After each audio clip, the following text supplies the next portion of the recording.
Enquanto isso, o mercado financeiro elevou a expectativa para a inflação de 5,08% para 5,50% neste ano.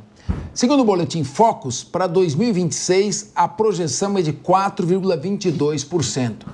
Já em relação à Selic, a estimativa dos analistas também aumentou, passando de 12,25% para 12,50% no ano que vem. A projeção acontece em meio à expectativa para a reunião do Comitê de Política Monetária do Banco Central, que decide nesta quarta-feira sobre a taxa básica de juros. O encontro será o primeiro de 2025 e o primeiro sob o comando de Gabriel Galípolo. Ricardo Rosa, é o que nós estamos falando, né? Quer dizer, a inflação subindo, sobe a taxa de juros para conter a demanda, subindo a taxa de juros, retrai a produção. E pode ser o início de uma recessão ou não. Como você vê aí a situação econômica do país? Ou corta os gastos definitivamente ou não tem outro jeito?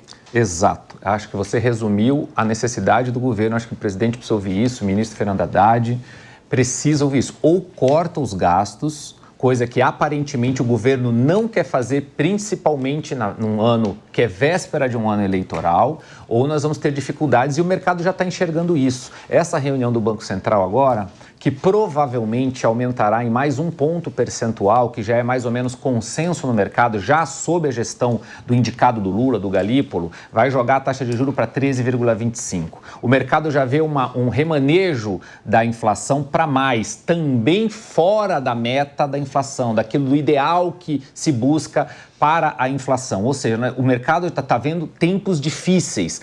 Agora e lá na frente. A perspectiva é que nas próximas reuniões do Bacen também hajam aumento de juros. Se aumenta juros, aumenta automaticamente a dívida pública, o que levaria a necessidade do governo fazer mais corte de gastos, que ele não está fazendo. Então, você percebe, a probabilidade de problema é muito grande. E parece que o governo está esperando que aconteça algum milagre, está vivendo de narrativas. Não basta apenas um TikTok bem montado pela nova Secom, que de fato aumentou as visualizações, viu, que dobrou as visualizações do presidente da República, mas se você vai comunicar o que não tem para comunicar, ficar se lamentando nas redes sociais, o governo precisa pôr a mão na consciência e fazer o trabalho que tem que ser feito, cortar gastos, fazer o ajuste fiscal necessário para o Brasil poder voltar para os trilhos. Guilherme Mendes, e agora que não é mais o Roberto Campos Neto, não tem como culpar o Banco Central? Vão culpar a quem? Não vou culpar a ninguém, são as dinâmicas do mercado. Por outro lado, se você viu, Capês, no ano passado, o mercado, essa entidade, né, de agências, bancos, consultorias, ele errou 95% das previsões em relação a 2024. Então, acreditar no que o mercado projeta não é algo muito confiável, né? Diferentemente das pesquisas, que o pessoal normalmente critica muito e que, ao contrário, tem 95% de margem de acerto, o mercado é o contrário. Ele errou 95%. Você que está em casa aí, pode jogar no Google e ver. Foi matéria da semana passada, 95% das previsões foram equivocadas. Espero que estejam equivocados mais uma vez e, sem dúvida, o cenário é delicado, sobretudo quando a gente fala em aumento da Selic, porque aumentou a Selic, a cada ponto percentual são 40 bilhões que o governo vai gastar com juros.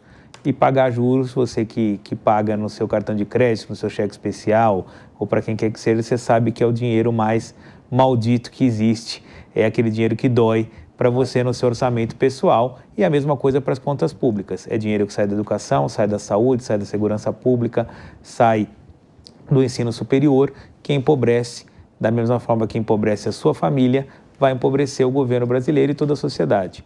Sem dúvida, seria muito bom se a taxa de juros caísse, mas não me parece que esse é o caminho. Parece que você está falando aí e o Ricardo Rosa não está concordando. Não, eu só queria lembrar aqui para a nossa audiência, que nos acompanha há muito tempo, olha como é interessante como que é essa guerra de narrativas.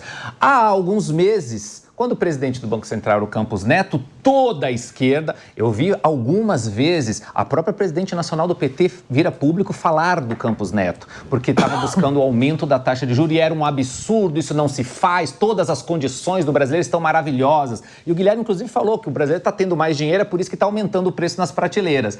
Ó, por que então o presidente do Banco Central, agora indicado pelo presidente Lula, com toda a diretoria indicada pelo presidente Lula, vai aumentar em 1 ponto percentual na primeira reunião que ele vai ter? 1 ponto, você mesmo Porque disse, ele é técnico. E 1 ponto percentual dá um impacto imenso nas contas públicas, e realmente o dá. Mas olha que loucura, antes o problema não era o governo, era o Campos Neto. Agora não é mais o Campos Neto. Agora é uma pessoa colocada pelo próprio presidente Lula e toda a diretoria do Banco Central. Então agora o problema está onde? Agora a culpa é do mercado. Não. Olha que tem uma loucura. grande diferença. Naquela época em que a taxa de juros subia e a pressão caía sobre o presidente Campos Neto, nós não tínhamos o dólar com uma valorização de quase 20% como temos hoje. E outra coisa, pressionar o presidente do Banco Central não é uma questão de direita ou esquerda. Nós vimos o presidente Donald Trump batendo duro no presidente do Banco Central americano. Por quê? Porque toda vez que você eleva a taxa de juros, você compromete o orçamento do governo. Seja ele um presidente de direita ou de esquerda, isso não independe. Então, qualquer líder do executivo vai querer que a taxa de juros do seu país caia. Isso faz parte do jogo democrático. Da mesma forma que o presidente Lula cobrou o presidente do Banco Central anterior e cobrou também o presidente Galípolo, cobrou também. O presidente Trump lá nos Estados Unidos fez a mesma coisa. Agora, que bom para aqueles que acreditam nas finanças puras e na economia como uma ciência imparcial, que o Banco Central não tem cedido a pressões políticas, nem aqui, nem nos Estados Unidos. O mercado vai cuidar de fazer esse rearranjo, não é? De taxas e tudo mais. Guilherme, com um pequeno detalhe de que lá o presidente Trump indicou um ministério para fazer um corte de gastos no governo americano da casa de 2 trilhões. E aqui o governo diz que não precisa cortar gastos. Essa pequena mensagem tem uma imensa diferença para o mercado. Mas só por enquanto não mudou nada, até porque uma semana não dá para se fazer nada. Temos que aguardar. Muito bem. Henrique Kriegner, Guilherme Mendes disse que a decisão do Banco Central foi técnica. Se a decisão do Banco Central foi técnica, significa que, pela situação econômica do país, se justifica a alta de juros para conter a inflação. Pois é, que é justamente o ponto que era defendido anteriormente pelo Campos Neto, né? Já era um ponto que toda a imprensa e também boa parte, na verdade, da imprensa e também o próprio presidente Lula dizia que é uma manobra política, de alguém que estava tentando piorar a economia por fins políticos e ideológicos. A gente está vendo agora que não era bem assim. Mais uma narrativa que se prova contrário. Agora, o que não faz sentido mesmo é o governo manter a projeção de crescimento da economia brasileira e do PIB brasileiro com o aumento da taxa de juros. Se tem um aumento da taxa de juros, se isso está acontecendo e já é fato que vai acontecer, nós vamos ter um impacto disso na economia. Quais são as medidas que vão ser tomadas para que então a economia não venha a arrefecer? Essa é a pergunta que ninguém está respondendo. A gente está falando aqui da questão do corte de gastos, mas é muito difícil que isso venha a acontecer, especialmente porque a cada dia que passa, obviamente, nós estamos chegando mais perto de eleições em 2026. E quanto mais perto de eleições, pelo tradicional modus operandi do PT e também do presidente Lula, o gasto só vai aumentar. Vai ser mais bonanças, mais benesses e mais benefícios sendo concedidos aí à torta à direita para garantir talvez uma vantagem um pouco maior na eleição. Vamos ver até que ponto o Brasil vai aguentar isso.